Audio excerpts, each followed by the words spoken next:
Coming up on News Live at 6, after a week of blistering summer-like temperatures, it's going to feel more like spring. All of what you need to know about the weather and what you need to wear in my full 5-day forecast.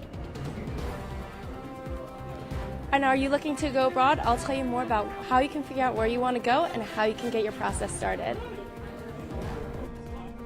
And Syracuse University. I'm not doing that. London campus will be requiring masks for the first time this semester. News Live at 6 starts right now. This is CitrusTV News Live at 6, your campus news leader. Syracuse University's global ambassadors are hosting a tell-all. Good evening and welcome into News Live at 6 on this Monday. I'm Josh Meyers. And I'm Peyton Spellacy. For students curious about going abroad, SU is providing an avenue. And new at 6 tonight, the global ambassadors are hosting an event to speak to students about studying abroad. CitrusTV reporter Caitlin Campbell is at the event now. Caitlin, what can you tell us? Good evening, Josh and Peyton. Well, I'm here at Shine Student Center for the Global Tell-All program, where students can come on down to Shine Room 304, rooms A, B, and C, and talk to global ambassadors about where to go abroad and how to get started. Global ambassadors are set up at each table and are antsy to talk to students. Now, I'm here with Adam Baltax, a global ambassador. Adam, why do you like going abroad, or why do you recommend it to other students? Yeah, so I went abroad fall 21 to Madrid, and it was the best decision I've ever made in my life. Like, I can recommend this to every student because every time it's a new experience depending on like what makes up your identity. When you go abroad, you're kind of putting yourself into this new environment where you've never experienced before. Like, even if you've traveled outside of the country, or even if you've been around the world, like, there's no like better experience than studying along with your peers in that environment for a long time. So just putting yourself in a place where you're uncomfortable and surrounded by people where maybe you don't speak the language, or maybe you're unaware of their culture, or maybe you just are uneducated on like the true like multifaceted like environments that you're exposed to. It's just a great experience to like learn about other people, and it's one of the most selfless things you can do is live in another country. So it's a great experience to learn. That's great. Now, students can come on down from now until 7:30 and learn more about this program. Or if you have any other questions, they can reach out to the abroad office. Reporting from Shine for CitrusTV News, I'm Caitlin Campbell. Caitlin, thank you. And speaking about study abroad, changes are happening for those studying in London. Syracuse University's London campus has changed their COVID masking policies. Our reporter Zach Richter joins us now live from London with more. Zach? Good evening, Peyton. Syracuse University's London campus was filled with shock and disbelief on Friday. That's when students received an email saying that masks will be required on campus for the first time this semester, beginning next Monday.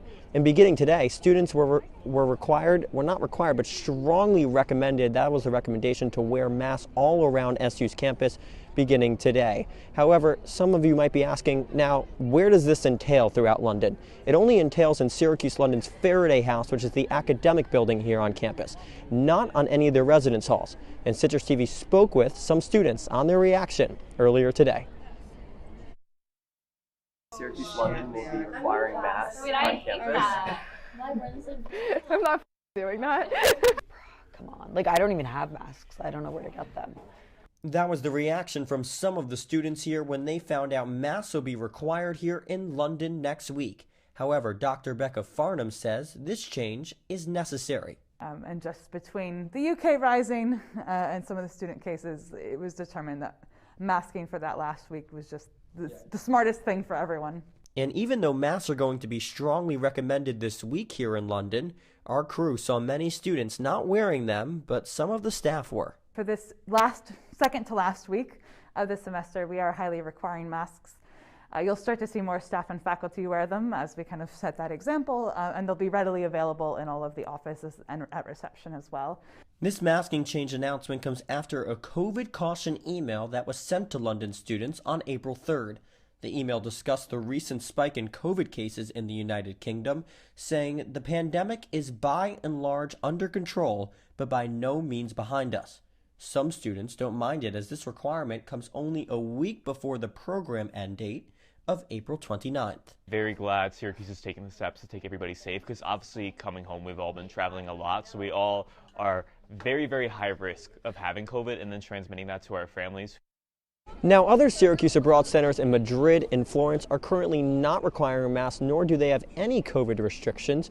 However, Syracuse London is stressing that this change is due to the rise in COVID cases in the United Kingdom and because they don't want students spreading it back in the U.S.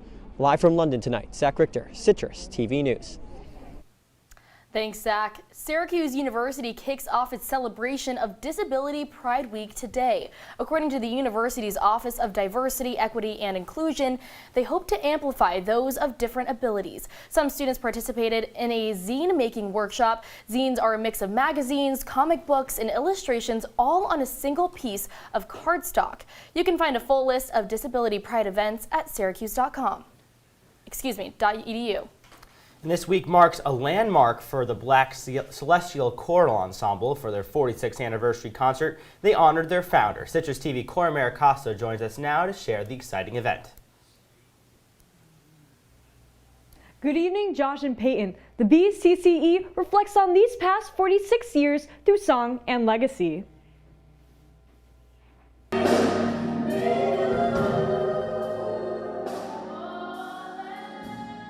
For 46 years, the Black Celestial Choral Ensemble has been the heart of Hendricks Chapel. And this group here, that is very intimate in size, is the same as it was when we started the Magnificent Seven. And since they are starting after in this post-COVID, this post-pandemic era, for resilience, for stick-to-itiveness, for heart and for courage, they've got it. So they've had on-the-job training sustaining this legacy, and they will be well prepared to transform the universe. Reverend Dr. Sreda McKnight founded the choir with 6 others in 1977 amidst challenges. They were known as the Magnificent Seven, and their legacy continues to live through current BCCE members. It's this wonderful coming together of our current students and alumni, so it lives into that idea of legacy, of how is it that each generation of students builds upon the legacy that they've received and the legacy that they are going to leave. Through the community the BCCE creates, members feel at home while singing together. Really, when we sing together and then we make a huge impact on the audience, you can tell that they feel such emotion coming from us. And we're a very small group, so it means a lot that we can still make an impact even though we're very small in numbers. And nothing brings people together culturally or just together in general like the music does.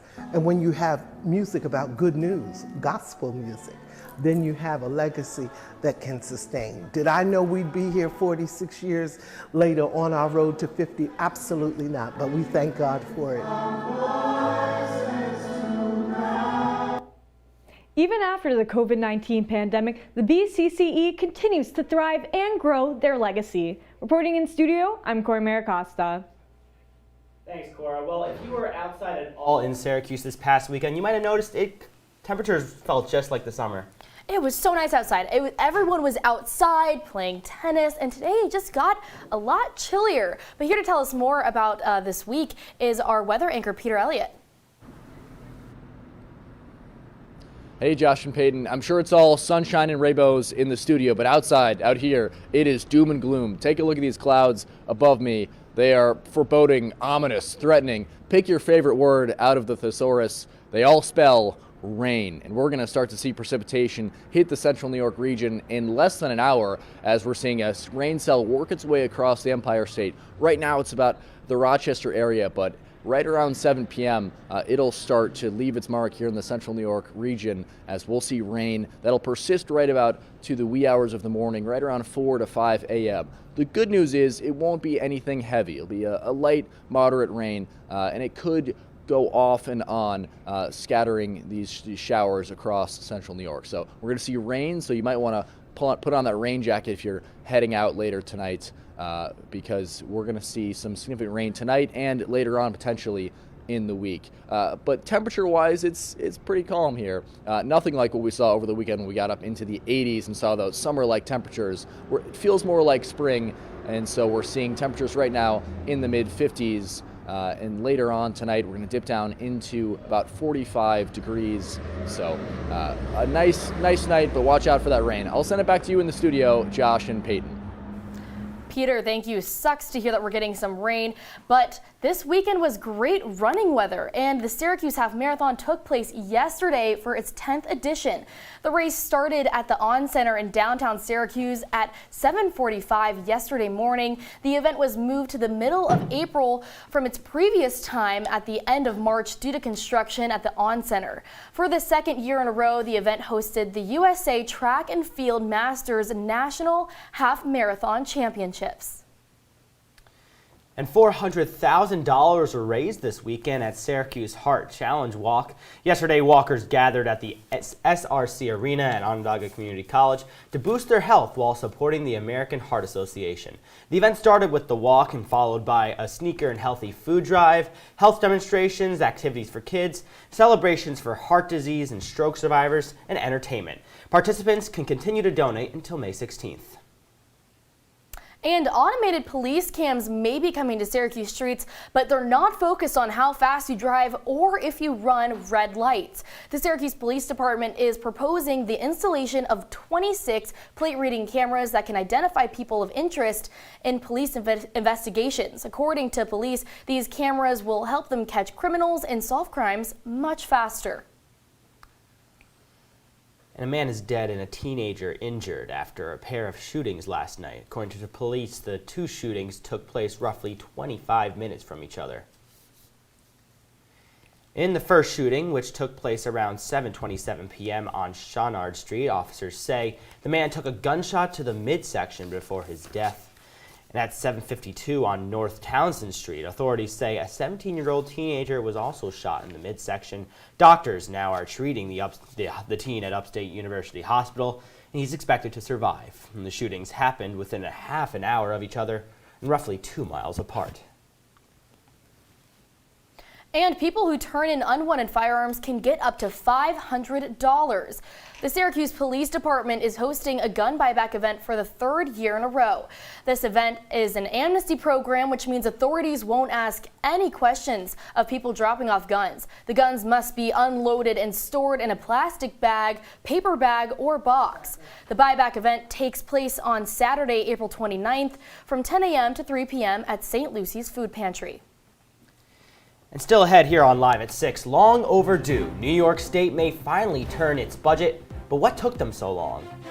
And schools across the state are changing their mascot. Stick with us.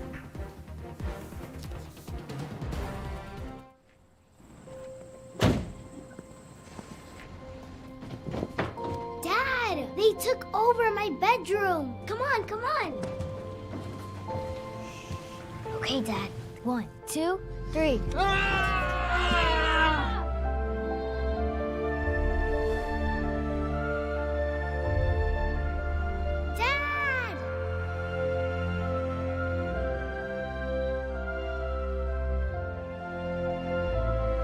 You saved me.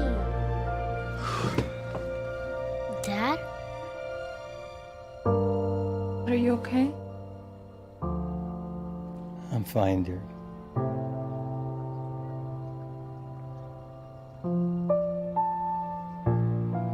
Your hero needs you now, and AARP is here to help. Find the care guides you need at aarp.org/caregiving. They'll test you. Try to break your will. But however loud the loudness gets, however many cheese puffs may fly, you're the driver, the one in control. Stand firm. Just wait. And move only when you hear the click that says they're buckled in for the drive. Never give up till they buckle up. Did you hear about the pony with a sore throat? He was a little horse. Can I tell you a cat joke? Just kidding. Why couldn't the Why was the basketball court all wet? Why? Because the players kept dribbling all over it. Where did cats go on vacation? New York.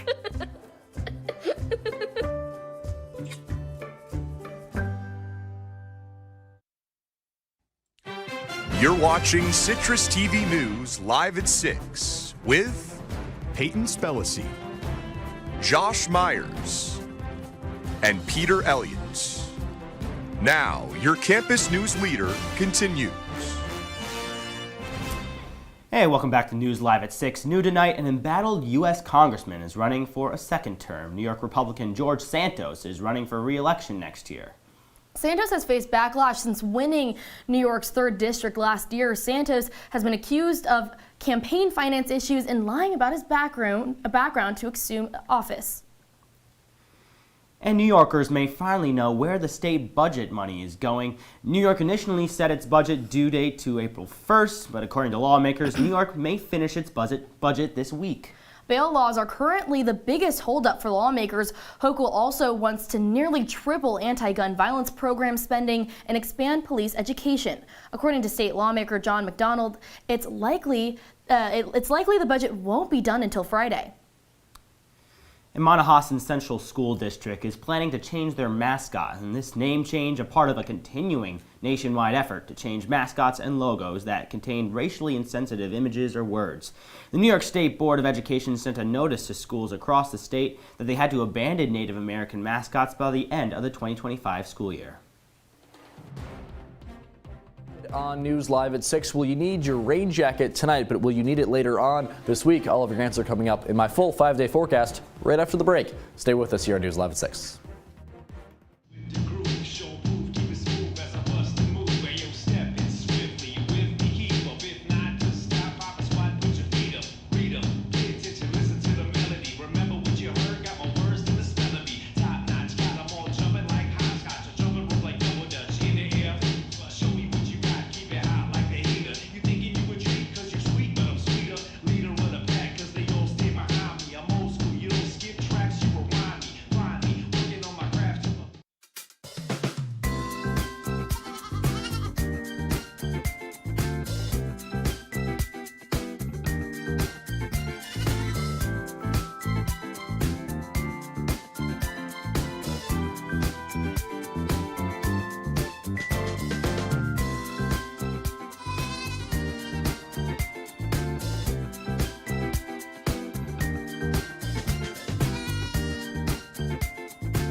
From the Citrus TV Weather Center, this is SU's most accurate weather forecast.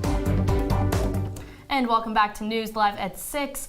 We're here to talk about the weather. It's a little bit sad to see that it went from such nice temperatures, and it's going to be really cold coming up here. More like spring temperatures, really. Cold relative to the last 5 weeks when we were in the 80s. It really did feel like summer here in Syracuse. Yeah, I mean, my face is a completely different color. I mean, I spent so much time outside. I got a nice tan, but it looks like we're not going to get those warm weathers this week, huh? Well, Josh, it looks like it. Your nose is all pink. Yeah, I mean, it really, you won't have a lot of opportunities to go outside and bask in the sun for the next couple days because we're going to see a lot of rain and clouds move in through these next couple days. But we saw record temperatures over the last 5 days. The first time in history that Syracuse has seen more than 4 days in a row of temperatures in the 80s this time of year in April. Usually in April, we only see about 1 day where the temperature is in the 80s. So really breaking records here in Syracuse. And those records go back into the early 1900s. Now, looking ahead at these next 5 days, we're only seeing 1 day of weather in the 80s, but still we're feeling like spring here, getting into the 60s up there on Thursday, and then back down to the 70s on Saturday. But watch out for that rain. It was pretty dry over the last couple days, but we will see some scattered showers on Tuesday and Wednesday, and as well on Saturday, and a little bit on Friday in the evening there. So watch out for some precipitation later on this week. It's not going to be as dry as it was these last couple days, but still, we're saying colder temperatures. It really just feels like spring with temperatures in the 50s and 60s watch those lows. We're getting back down into the 40s though, but still no need for any big parkas. You can put that big jacket away, I think, for the year. Let's take a quick look at some of that amazing weather we saw over the weekend. This was right before that Red Hot Chili Peppers and Strokes concert at the Dome. What a gorgeous sight over campus. And it's really great to see the flowers start to bloom here in Syracuse. You can see the cherry blossoms blooming right outside Haven Hall. A gorgeous sight for this time of year here in central New York. It's spring, the flowers are blooming, the temperature's cooling down a little bit, but that's just how we like it here in the 315. Josh and Peyton, back to you. Peter, thank you. Some members of the U.S. Congress want to ban TikTok for lawmakers. Republican lawmakers are calling for a complete ban of TikTok in the House and the Senate. In a letter released earlier today, 13 House members and 2 senators cite security concerns over the social media that is owned by a Chinese parent company. Yeah, and this comes after the TikTok CEO Xi Zhu faced Congress over a potential federal ban of TikTok. Now lawmakers are pushing to restrict the use of the app from other members of Congress, as many of them use TikTok to communicate with constituents. Now, if they ban LinkedIn, I'd be pretty upset. Wouldn't you agree, John? I most certainly would be upset, Josh. I think a lot of members of the office would be upset as well. But coming up in sports, Syracuse Hoops fans found out yesterday they'd be losing a fan favorite via the transfer portal. This afternoon, though, got some good news on that front. Stick around to hear after the break about SU's newest addition.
Welcome to my house. Lately, not my happy place. Everybody's pretty tired of each other.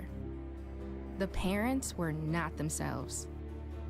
My little brothers were morphing into small creatures. The walls were closing in. Clearly, a case of too much family, too close, 24/7. And there's a lot of that going around right now. If this sounds like your house, try going someplace new. YourLifeYourVoice.org. You'll find lots of ideas to help you handle the family stresses of being confined to close quarters. YourLifeYourVoice.org. It might not get you out of the house, but it could help you find a little more breathing room.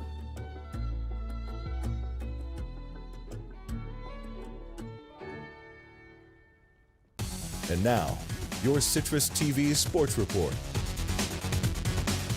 Hey, and welcome into sports. I'm John Dales. Syracuse big man Jesse Edwards announced yesterday he's transferring to West Virginia. Now, this offseason saw a ton of twists and turns in regards to Jesse's status. First, it was reported he'd be returning to SU. Then he entered the transfer portal before making his decision just about 24 hours ago. Now, this leaves a big hole on the Syracuse team entering next year. Edwards averaged a double-double last season, but maybe the most interesting part of this whole saga was how NIL deals factored into his decision-making.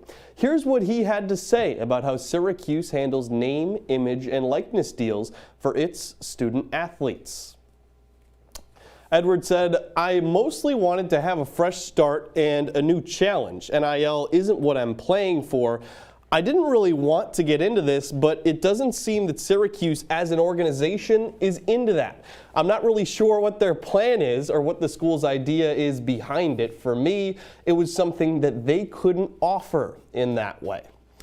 But clearly, whatever issues there might be with NIL at Syracuse, they haven't derailed the program entirely just yet. That's because SU just made an addition via the transfer portal about an hour ago. Chance Westry, a former four-star guard who redshirted at Auburn last season, announced his commitment to Syracuse. He was a consensus top 40 recruit in high school, and while in the portal, also had offers from Creighton, Seton Hall, St. John's, and Penn State.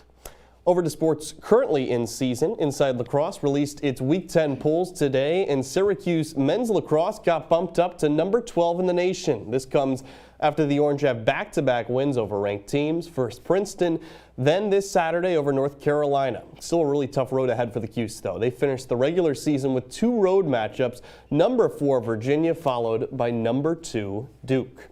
Meanwhile, Syracuse women's lacrosse did not move up in this week's rankings, but that's just because they've been number 1 for the past 4 weeks and stayed at that spot today.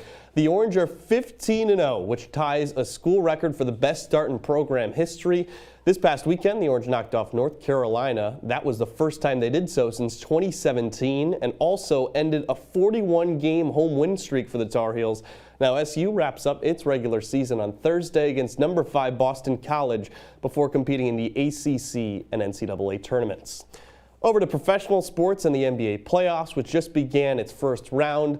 We see Game 2 tonight between the 3rd-seeded 76ers and 6th-seeded Nets. The Sixers won Game 1 by 20, behind 26 points from center Joel Embiid and 23 from James Harden.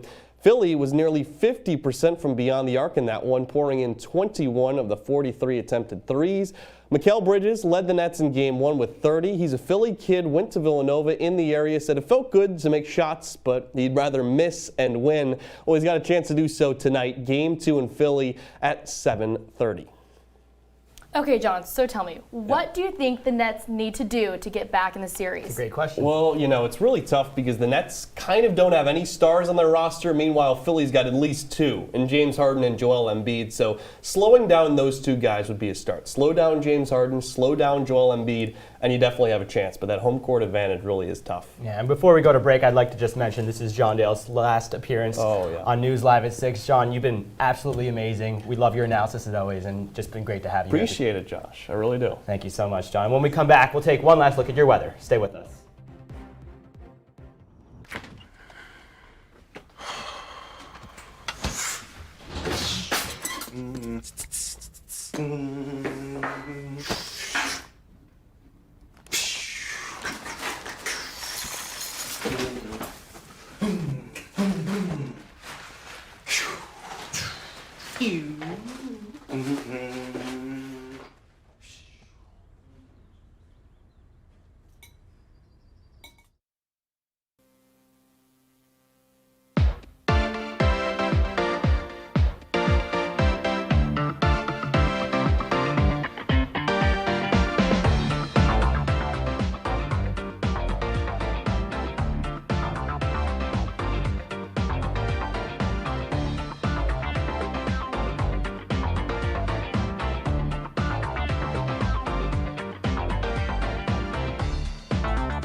Hey, welcome back to News Live at 6. When you wake up tomorrow and head to class, brace for that cold. It'll be in the lower 40s rather, but it'll feel like the 30s. So it won't be warm like it was over the weekend in the 80s. Lots of drama in the last week of weather, guys.